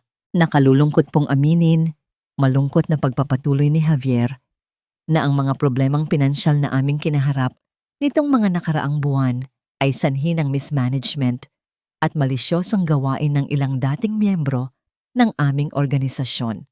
Ngunit makakaasa po kayo sa ilalim ng aking pamumuno na ang lahat ng ito ay aming itatama. Hindi niya pinangalanan si Amara, ngunit hindi na kailangan. Ang mensahe ay malinaw. Inihahanda na ni Javier ang salaysay. Kung may lalabas na anumang ebidensya ng katiwalian, handa na siyang ibunto ng lahat ng sisi sa kanya ang dating asawa na biglang nawala. Para siyang sinampal. Ang kanyang plano na ilantad ang katotohanan ay parang unti-unting pinaghihiwa-hiwalay bago pa man magsimula. Pagkatapos ng press conference, isang tawag ang natanggap ni Rafa. Isa ito sa kanilang mga kaalyado sa loob ng board, isang matandang negosyante na palihim na nagbibigay sa kanila ng impormasyon. "Rafa, I'm sorry," sabi ng lalaki sa kabilang linya. Ang boses ay puno ng pag-aalala. "I have to pull out. Javier knows someone is leaking information. He's threatening to investigate everyone. May pamilya ako, Rafa. Hindi ko kayang isugal." Ibinaba ni Rafa ang telepono. Ang kanyang mukha ay mabigat. Nawalan tayo ng mata sa loob. Iyon ang unang dagok. Ang sumunod ay mas masakit. Isang key witness, isang dating accountant ng Del Rosario Corp, na pumayag ng tumestigo tungkol sa mga ilegal na transaksyon ni Javier ay biglang nag-back out. Ang dahilan, ang kanyang anak ay biglang natanggal sa scholarship program na pinupondohan ng isa sa mga subsidiary ng Del Rosario. Isa-isang nagsarahan ang mga pinto. Ang kanilang mga plano na dati tila matibay ay nagsimulang magmukhang marupok. Tila lahat ng galaw nila ay alam na ni Javier. Tila lagi itong nauuna ng isang hakbang. Gabi bago ang anibersaryo, naupo si Amara sa gitna ng kanilang kalat na opisina. Ang mga whiteboards na dati puno ng mga strategy ay tila nangungutya na sa kanya. Ang pag-asa na kanyang naramdaman nitong mga nakaraang linggo ay unti-unting nauubos, napapalitan ng pamilyar na pakiramdam ng kawalan. Siguro tama sila, bulong niya sa kawalan. Siguro talagang hindi siya kayang talunin, masyado siyang makapangyarihan. Lumapit si Rafa at naupo sa tabi niya. Ang katahimikan ay mas mabigat kaysa sa anumang salita. "Kasalanan ko to," sabi ni Amara. Ang mga luha ay nagsimula nang dumaloy sa kanyang mga pisngi. "Dinamay pa kita, ang pamilya mo, ang reputasyon mo. Para sa ano? Para sa isang paghihiganti na baka hindi ko naman talaga kayang makuha. Siguro, dapat sumuko na lang ako nung una pa." Ito ang unang beses na nakita ni Rafa na ganap na sumuko si Amara. Ang apoy sa kanyang mga mata ay napalitan ng abo. Niyakap niya ito, hindi bilang abogado sa kliyente, kundi bilang isang taong nagmamalasakit sa isa pang taong nasasaktan. Sa yakap ni Rafa, lalo siyang napaiyak. Ang lahat ng sakit, galit at paagod na kinimkim niya ay bumuhos. Umiyak siya para sa nasirang tiwala, para sa nawalang pag-ibig, at para sa babaeng inakala niyang hindi na kailanman babalik. Ang babaeng mahina at talunan. "Hindi pa tayo talo, Amara," mahinang sabi ni Rafa. "Hanggat hawak natin ang katotohanan, hindi tayo talo." Ngunit kahit ang mga salita ni Rafa ay tila hungkag na sa kanyang pandinig. Tumingin siya sa labas ng bintana. Ang syudad ay kumikinang. Walang pakialam sa kanyang nararamdamang pagdurusa. Bukas, sa isa sa mga pinakamagagarang gusali dyan, magdiriwang si Javier. Magpapanggap siyang isang bayani, isang pilantropo, at siya, mananatili siyang isang anino, isang kasinungalingan sa salaysay na isinulat ni Javier. Tumingin siya sa kanyang refleksyon sa madilim na salamin ng bintana. Nakita niya ang isang babaeng pagod ng lumaban. Biglang nag-vibrate ang isang burner phone sa ibabaw ng mesa. Ang teleponong ginagamit niya para lang sa komunikasyon nila ni Doña Imelda. Ilang linggo na itong tahimik. Nanginginig niyang kinuha ito. Isang text message. Walang numero, unknown sender. Bumukas ang mensahe. Isa itong maikling video clip. Pinindot niya ang play. Ang imahe ay malabo sa una. Isang kwartong medyo madilim. Nakahiga sa isang kama si Doña Imelda del Rosario. Mukha siyang mahina, maputla, at may nakakabit na kung ano sa kanyang braso. Tumingin ito sa kamera.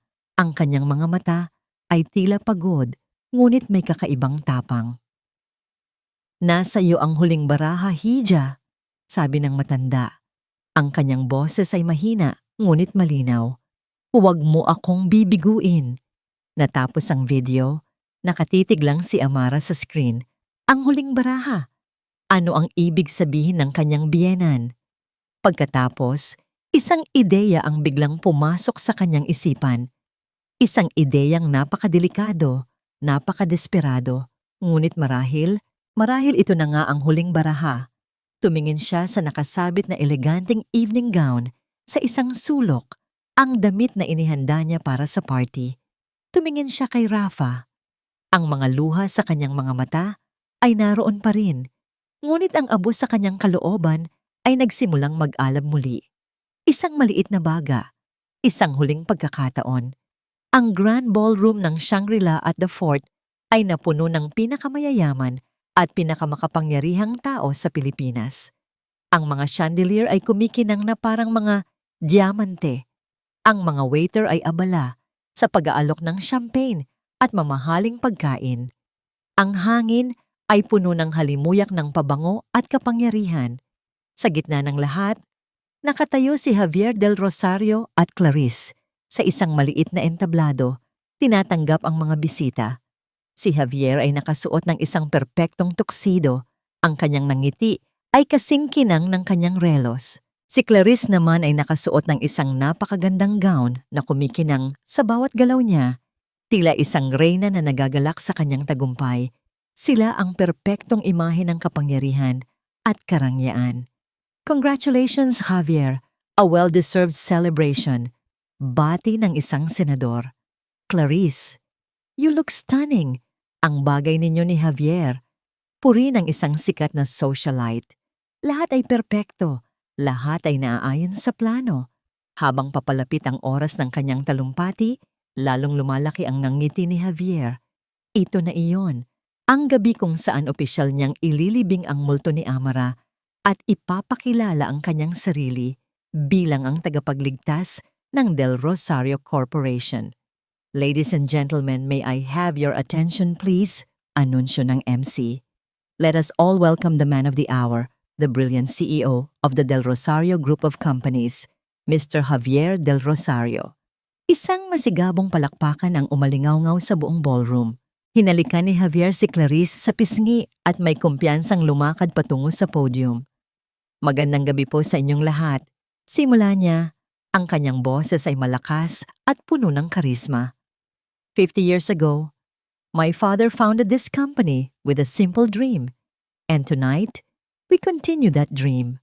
Habang nagsasalita siya, ang malaking pinto sa likod ng ballroom ay dahan-dahang bumukas. Sa una, walang nakapansin. Ngunit ang mga nasa likuran ay nagsimulang magbulungan. Ang mga bulungan ay unti-unting lumakas at gumapang papalapit sa entablado. Napakunot noo si Javier na istorbo sa kanyang talumpati. Tumingin siya sa direksyon ng pinto at ang mga salita ay biglang natigil sa kanyang lalamunan. Nakatayo doon si Amara Reyes. Hindi siya ang Amara na umiiyak sa ilalim ng ulan. Hindi siya ang Amara na mukhang talunan. Ang babaeng nakatayo sa pintuan ay tila isang diyosa ng paghihiganti. Nakasuot siya ng isang simple, ngunit napaka-eleganteng itim na evening gown na lalong nagpapatingkad sa kanyang kaputian. Ang kanyang buhok ay nakaayos sa isang matikas na paraan at ang kanyang mga mata na may bahagyang palamuti ng pampaganda ay matalas at nakatutok lamang sa isang tao, si Javier. Sa tabi niya ay si Attorney Rafael Santos na nakasuot ng isang matikas na suit. Ang kanyang presensya ay kalmado ngunit matatag. Ang buong ballroom ay natahimik. Ang musika ay huminto. Lahat ng mata ay napako sa bagong dating. Si Clarice, na nakatayo sa gilid ng entablado, ay namutla. Ang nangiti sa kanyang labi ay naglaho, napalitan ng purong pagkabigla at takot. Si Javier ay natigilan. Sa loob ng ilang segundo, tila huminto ang pag-ikot ng mundo. Si Amara ay nagsimulang maglakad. Ang bawat hakbang niya ay may bigat. Ang bawat pag-angat ng kanyang paa ay may layunin. Habang naglalakad siya sa gitna ng mga naguguluhang bisita, tila ang dagat ng mga tao ay ninhati para bigyan siya ng daan. Ang kanyang mga mata ay hindi bumibitaw sa pagkakatingin kay Javier. Anong ginagawa mo dito? Ang unang mga salitang nagawang isatinig ni Javier sa mikropono, ang kanyang boses ay nanginginig sa pinaghalong galit at kaba. Security! Ilabas ang babaeng yan! Ngunit bago pa man makakilos ang mga security guard, nagsalita si Amara. Ang kanyang boses ay hindi malakas, ngunit sapat na para marinig ng lahat sa katahimikan ng ballroom. Hindi ako pwedeng paalisin, Javier, dahil hindi lang ako isang bisita. Huminto siya ilang talampakan mula sa entablado sa tabi ni Ginoong Velasco, ang matandang miyembro ng board. Ikinagagalak kong ipaalam sa lahat, malinaw na pagpapatuloy ni Amara habang si Rafa ay nag-aabot ng isang folder kay G. Velasco. Nasimula ngayong linggo, ako na ang kumakatawan sa pinakamalaking non-voting shareholder ng Del Rosario Corporation. Isang malakas na bulungan ang sumabog sa buong silid. Imposible! Sigaw ni Javier. That's my mother's shares! May sakit siya! Hindi niya pwedeng... Oh, hindi ba? Putol ni Amara. Itinaas niya ang kanyang telepono at pinindot ang isang buton. Sa malaking screen sa likod ni Javier, na dapat sana'y magpapakita ng AVP ng kumpanya, isang imahe ang biglang lumitaw. Ito ang video ni Doña Imelda, nakahiga at mukhang mahina. Ngunit ngayon, mas malinaw ang video. Ako, si Imelda del Rosario, sabi ng boses mula sa video. Sa aking katinuan ay pansamantalang ipinagkakatiwala ang lahat ng aking karapatan bilang shareholder kay Amara Reyes, ang aking pinagkakatiwalaang manugang. Ang video ay nagpatuloy, ngunit si Javier ay hindi na nakikinig. Nakatitig siya kay Amara, ang kanyang mukha ay puno ng hindi makapaniwalang galit. Isa kang ahas, Amara! Sigaw niya siya. Minanipula mo ang isang may sakit na matanda. Pagmamanipula ba ang tawag sa paglalantad ng katotohanan, Javier? Kalmadong tanong ni Amara. Speaking of paglalantad, mayroon akong inihandang regalo para sa 50 anibersaryo ng kumpanya. Muli siyang may pinindot sa kanyang telepono. Ang video ni Doña Imelda ay naglaho. Napalitan ito ng isang bagong video. Isang kuha mula sa isang hidden camera sa loob ng isang madilim na opisina. Sa video, nakaupo si Javier, kausap ang isang hindi makilalang lalaki. Siguraduhin mong malinis ang paglipat ng pondo sa AR account, sabi ng boses ni Javier sa video. Kailangang magmukhang si Amara ang may kontrol sa lahat. Once the investigation starts, siya ang ituturo ng lahat ng ebidensya. She will take the fall. Understand? Isang kolektibong gasp ang narinig mula sa mga manunood. Ang mukha ni Javier ay nawalan ng kulay, naging kasing puti ng mantel sa mga mesa. Peke yan! Gawa-gawa lang yan! Desperado niyang sigaw. It's fake! It's fabricated! Tumigil ang video. Tumingin si Amara sa kanya. Ang kanyang mga mata ay walang emosyon. Talaga bang peke, Javier? At sa sandaling iyon, ang malaking pinto ng ballroom ay muling bumukas. Ngunit hindi na si Amara ang pumasok. Ang pumasok ay si Doña Imelda del Rosario. Hindi siya nakahiga sa kama. Hindi siya mukhang may sakit. Nakatayo siyang matikas, nakasuot ng isang eleganteng Filipiniana Ang kanyang mukha ay puno ng awtoridad at malamig na galit. Sa magkabilang gilid niya ay dalawang unipormadong pulis. Hindi iyan peke, Javier, sabi ni Doña Imelda. Ang kanyang boses ay umalingaw-ngaw sa buong ballroom na tila isang kulog. At mayroon pa akong dala. Ang pagpasok ng kanyang ina ay parang isang kidlat na tumama sa mismong kinatatayuan ni Javier. Ang kanyang utak ay tila huminto sa pag-function. Ang babaeng akala niya ay mahina at nasa bingit ng kamatayan ay nakatayo ngayon.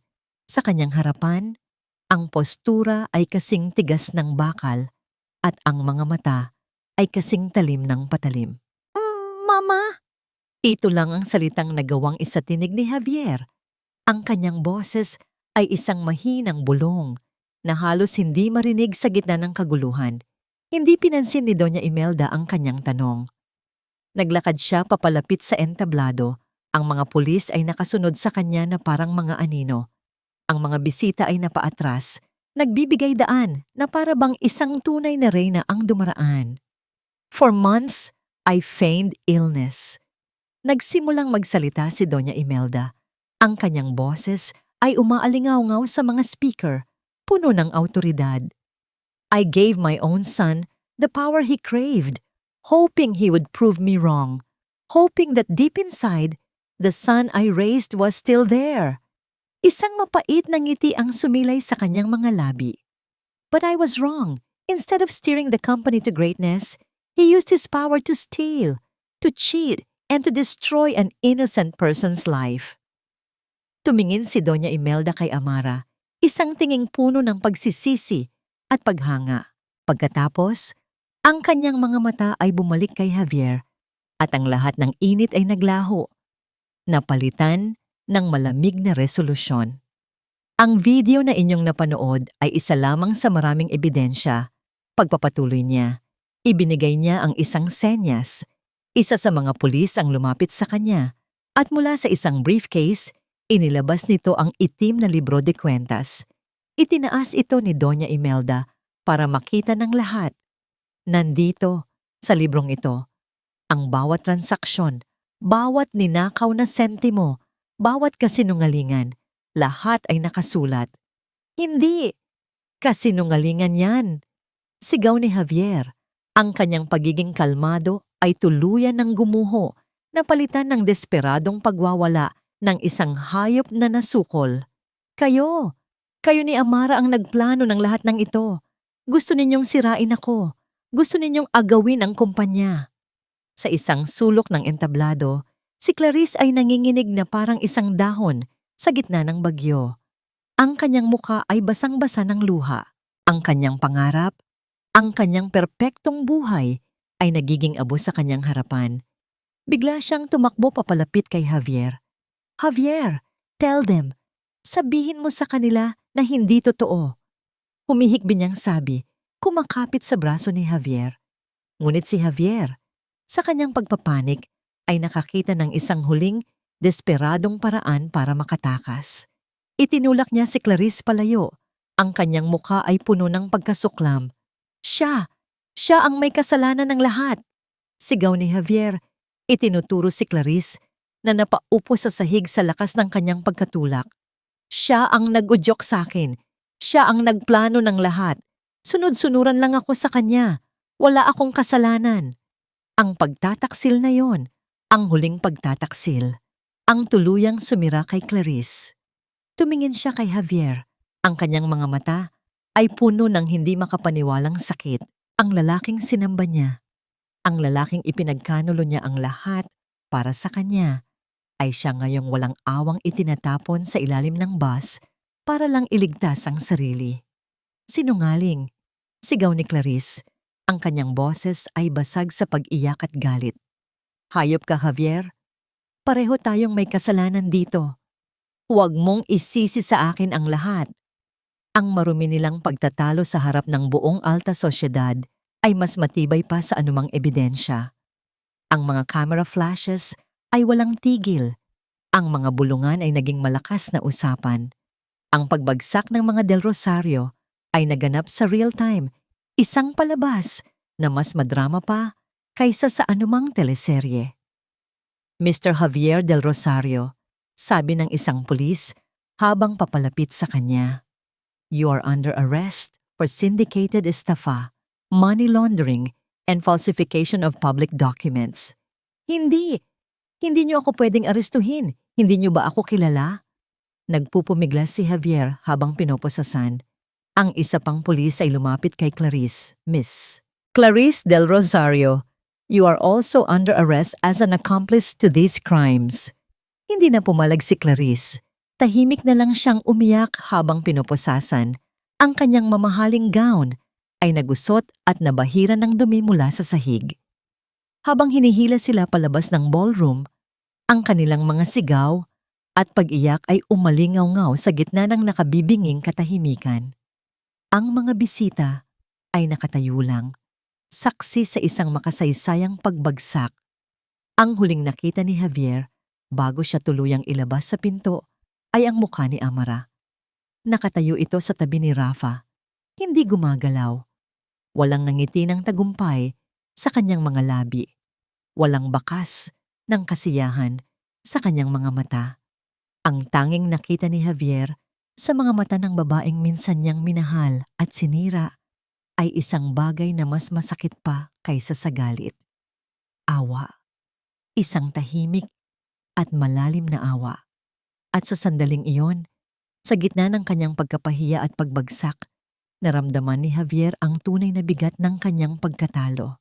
Hindi lang niya nawala ang kanyang pera o kapangyarihan, nawala niya ang lahat. Pagkalabas nila, ang ballroom ay nanatiling tahimik. Pagkatapos, dahan-dahang lumapit si Doña Imelda kay Amara. Walang salitang namutawi. Itinaas lang ng matanda ang kanyang kamay at marahang hinaplos ang pisngi ni Amara. Isang gesture ng pasasalamat, pagsisisi at pagpapalaya. Dahan-dahang hinawakan ni Rafa ang kamay ni Amara. Tapos na, Amara. Bulong niya. Malaya ka na.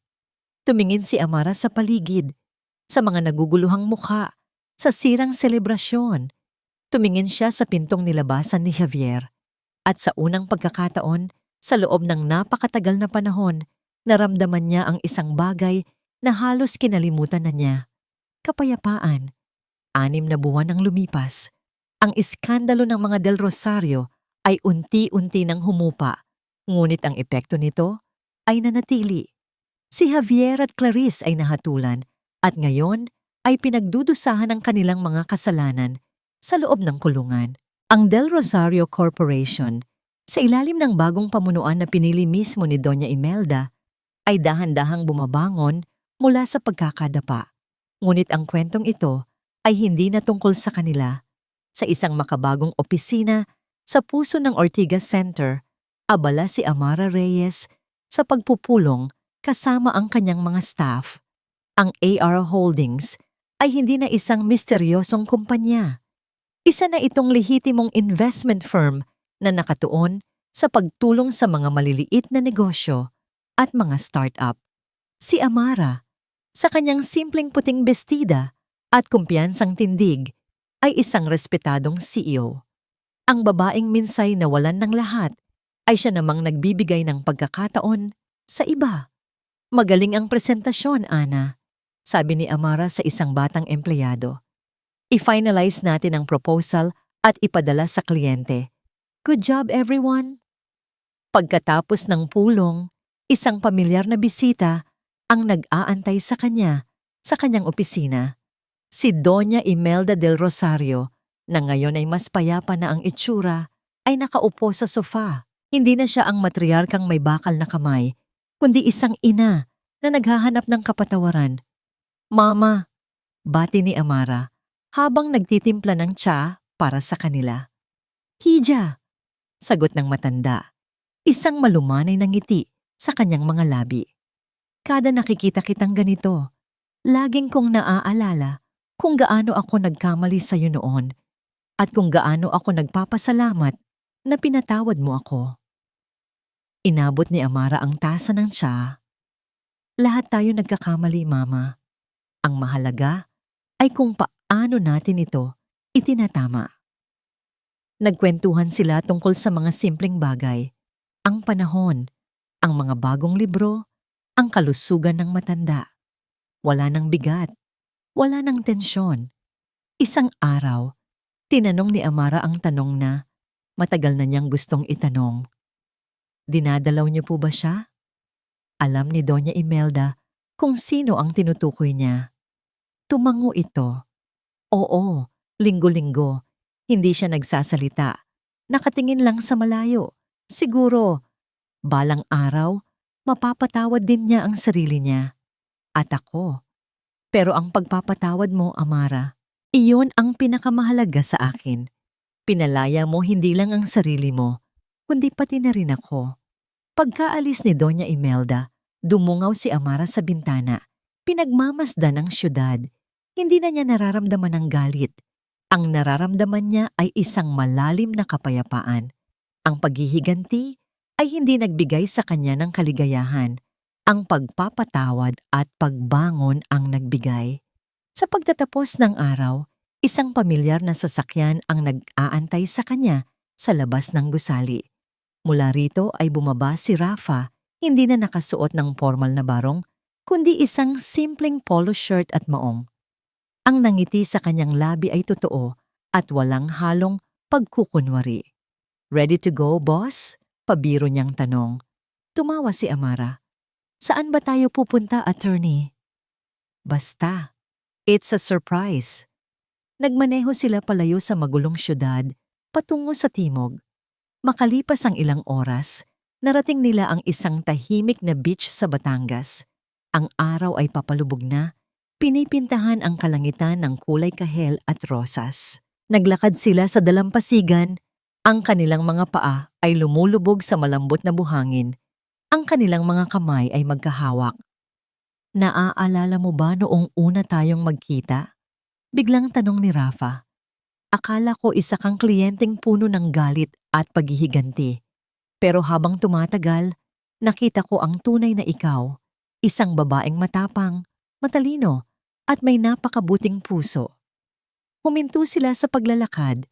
Humarap si Rafa kay Amara. Ang kanyang mga mata ay seryoso at puno ng pagmamahal. Amara, hindi ako kasing yaman ni Javier. Hindi ko kayang ibigay sa'yo ang mga mansyon at mamahaling sasakyan, simula niya. Pero maipapangako ko sa iyo ang isang bagay na hindi niya naibigay. Ang katapatan, ang respeto, at ang isang pag-ibig na hindi ka gagawing palamuti, kundi ituturing kang isang partner, isang kakampi, isang kabiyak. Ang mga luha na namuo sa mga mata ni Amara ngayon ay hindi na luha ng sakit, kundi luha ng purong kaligayahan. May papangako kong sasamahan kitang panoorin ang bawat bukang liwayway. Pagpapatuloy ni Rafa habang marahang hinahaplos ang kanyang pisngi. Amara Reyes, mahal kita. Pwede bang ako naman ang maging dahilan ng mga ngiti mo? Hindi na kailangan ng salita. Tumango si Amara at sa ilalim ng papalubog na araw, sa harap ng payapang dagat, ibinigay nila ang kanilang unang halik.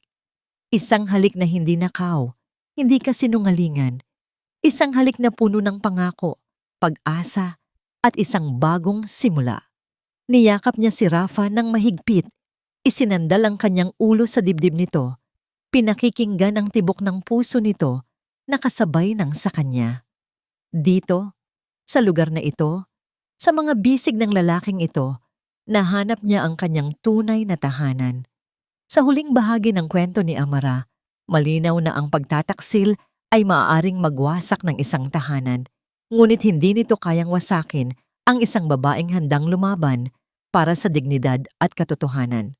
Mula sa sakit ng pagkakatuklas, sa pagtataksil ni Javier kasama ang sarili niyang hipag, dumaan si Amara sa isang madilim na yugto ng pagguho at pagdududa sa sarili. Ngunit sa halip na manatiling biktima, pinili niyang tumayo. Sa tulong ng kanyang biyenan at ng abogadong si Rafael, hinarap niya ang laban, hindi lang sa korte, kundi sa mundo ng negosyo at prinsipyo. Unti-unting nabunyag ang kasinungalingan at kasakiman ni Javier, at sa huli, ang hustisya ay nanaig. Ang kwento, ay nagpapaalala sa atin na ang kasamaan ay may hangganan at ang mga taong naninindigan sa tama ay may bagong simula na naghihintay. Bago tayo magtapos, nais kong itanong sa inyo, kung kayo ang nasa kalagayan ni Amara, pipiliin ba ninyong manahimik o ipaglaban ang inyong dangal? Ano ang pinakamahalagang aral na nakuha ninyo sa kanyang kwento? Maraming salamat sa inyong patuloy na pagsuporta. Kumusta kayo ngayon? Sana'y maayos ang inyong puso at tahanan. Huwag kayong mahiyang magbahagi ng saloobin. Mahalaga sa akin ang bawat isa sa inyo.